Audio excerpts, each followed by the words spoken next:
So after World War II, there was a widespread decline in sheep production. But it wasn't just in southeastern Kentucky, it was nationwide, and it wasn't just sheep, okay? Farming in general. Let me get back to that in a second.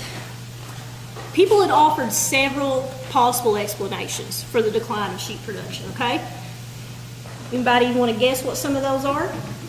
And I'm not going to say wrong, because they're all partly right, but it's only part of the story. Yes? Industrial textile. Very good, yeah. Industrial textile mills. If you can buy synthetic fabric, so much cheaper, or you can buy non-synthetic, but it's mass produced, yeah, it's going to drive prices down. So I think that's part of it.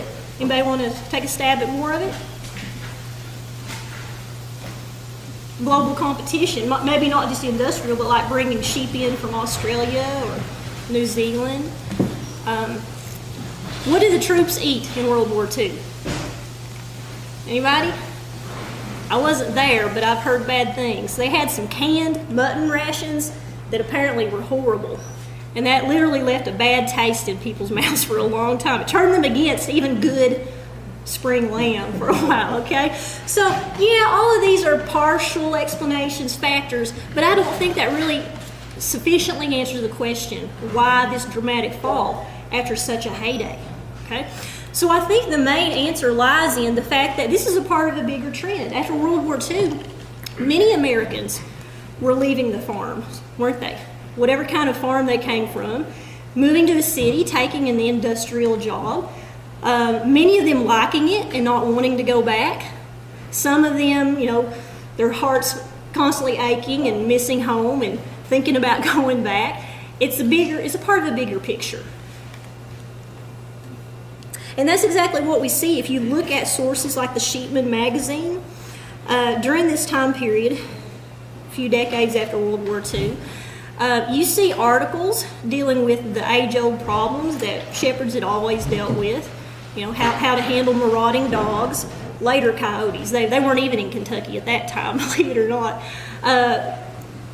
Hoof rot, parasites. But it's not like we all of a sudden got a big infestation that we never had before and it drove everybody out of business. That's not what happened. And the Sheepman magazine kept printing articles trying to encourage people, hey, hang in there. We got stable prices here and there and, you know, a bright future. But people were quitting in droves.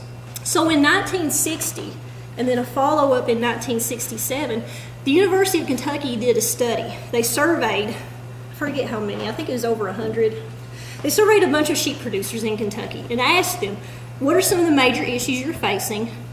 And they cited the same old things I mentioned a minute ago. But 1 in 4 responded that they were getting out of the sheep business or seriously thinking about it. Alarm bells going off, okay? Why did it just keep continually declining? So I think it's the national trend away from the farm. And being here tonight at Pine Mountain Settlement School, this is an important part of the story of, meanwhile, behind the scenes, there have been plenty of people echoing the importance of tradition, whether it be sheep or, you know, any type of artisan craft. Newer, bigger isn't always better, okay? And sheep is one example of that. Okay, and then when it comes to the rebirth of sheep in Kentucky, like Patrick I think is going to go into more detail about, in recent decades there's been a renewed interest in raising sheep. And that's encouraging. But there's also a high turnover rate, okay? Many people start with sheep and then a few years they quit, they run into a problem and they don't know where to turn to for answers or encouragement. It's a big problem that we're working to fix. You see, there's a generation gap. Even if someone's parents, great-grandparents, great-great-grandparents, all down the line raised sheep, still you have to adapt when new things come along, right? But picture this, the vast majority of sheep producers, especially in southeastern Kentucky, they don't have that tradition to draw from, right? There's a generation gap. And organizations like the Southeast Kentucky Sheep Producers Association are working to bridge that gap, to bring together like-minded people where you can find a mentor We offer educational workshops. I promise I won't go into detail on any of this, but things like that. And so I think that's doing a lot to bridge the gap. And other groups too, like the Kentucky Sheep and Goat Development Office, the NSIP, National Sheep Improvement Program, is helping people like me to have some hard numbers behind performance data so we can select which sheep are profitable and which ones are just an expensive hobby that you should sell, okay?